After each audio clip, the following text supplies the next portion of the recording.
আসসালামু আলাইকুম।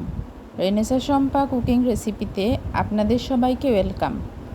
আজকে আমি আপনাদের জন্য নিয়ে আসছি আরও একটি ভিন্ন ধরনের রেসিপি। আজকের রেসিপি আমের আচার।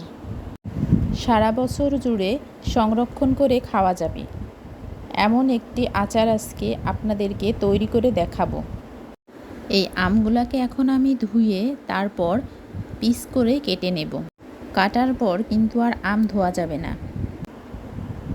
1 চামচ হলুদ গুঁড়া এবং 1 চামচ পরিমাণ লবণ দিয়ে আমটাকে মাখিয়ে নেব। মাখানো হয়ে গেলে একদিনের জন্য আমি রোদ্রে শুকিয়ে নেব। একদিন ধরে আমি রোদ্রে শুকিয়ে নিয়েছি। আমগুলো এরকম শুকিয়ে গিয়েছে। এখন আমি আমগুলোতে মশলা মাখিয়ে নেব। মশলা মাখানোর জন্য মিক্সার গ্রাইন্ডারে আমি এখানে কিছু রসুন কোয়া,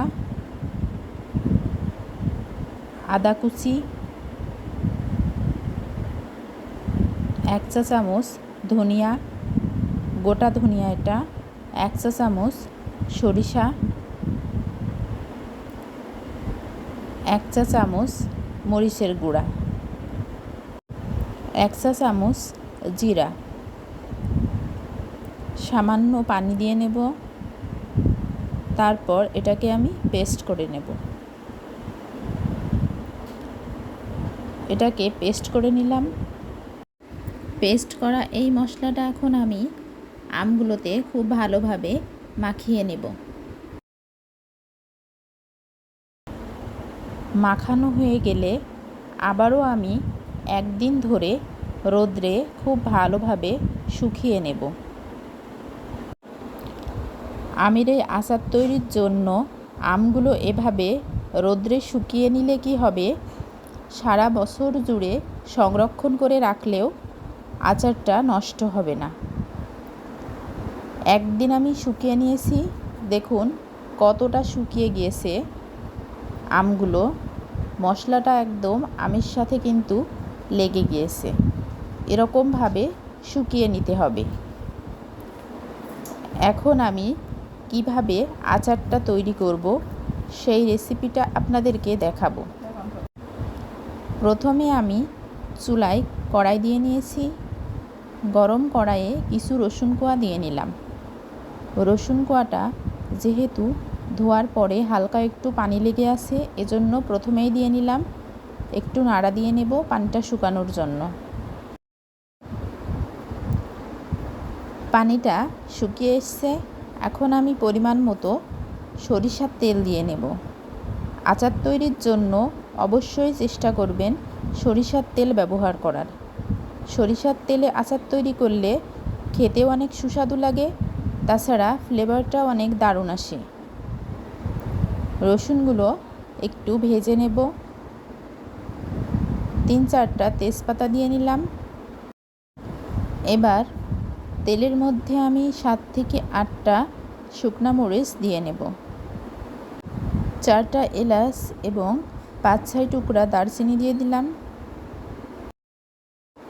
1 চা চামচের মতো গোটা জিরা এবং 5 ফোড়ন দিয়ে নিলাম। এগুলো আমি একটু ভেজে নেব।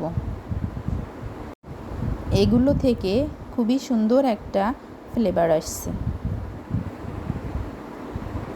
এভাবে হালকা করে আমি এগুলা ভেজে নিলাম। এখন মিডিয়াম টু লো হিটে রেখে শুকনা আমগুলো আমি দিয়ে নিলাম। আমগুলো 2 থেকে 3 মিনিটের মতো জাল করে নেব। চুলার জালটি অবশ্যই মিডিয়াম টু লো হিটে রাখতে হবে, তা না হলে আচার কিংবা মশলা পুড়ে গেলে তিতা হয়ে যাবে, খেতে সুস্বাদু লাগবে না, স্বাদটা নষ্ট হয়ে যাবে। এখন আমি 1 চা চামচ পরিমাণ চাট মশলা দিয়ে নিলাম। 1 চা চামচ 5 ফোড়ন গুঁড়া দিয়ে নিলাম। 2 মিনিটের মতো জাল করে তারপর চুলাটি অফ করে দেব। চুলা থেকে নামিয়ে আচারটা ঠান্ডা করে তারপর কাচের একটা বয়মে ভরে সংরক্ষণ করে সারা বছর জুড়ে খেতে পারবো। অবশ্যই আচারটি কাচের বয়মে সংরক্ষণ করে রাখতে হবে, তাহলে আচারগুলো নষ্ট হবে না।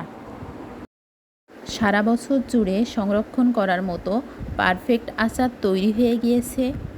এখন আমি চুলাটি অফ করে দেব, তারপর একটা পাত্রে নামিয়ে ঠান্ডা করে নেব। আমার এই রেসিপিটি যদি আপনাদের ভালো লাগে, চ্যানেলটি অবশ্যই সাবস্ক্রাইব করুন, লাইক কমেন্ট শেয়ার করুন, পাশে থাকা বেল আইকনটি বাজিয়ে দিন, যাতে আমার রান্নার ভিডিও সবার আগে আপনাদের কাছে পৌঁছায়। আমার রান্না আপনাদের কেমন লাগছে অবশ্যই কমেন্ট বক্সে জানাবেন।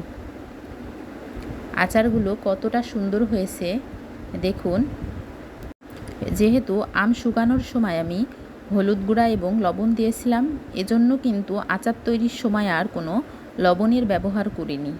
হয়তো আপনারা অনেকেই মনে করতে পারেন আচার তৈরিতে কোনো লবণ দিল না, লবণটা কিন্তু আগে থেকেই দেয়া আছে।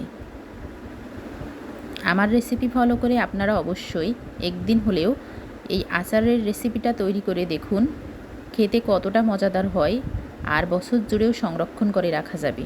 ধন্যবাদ সবাইকে।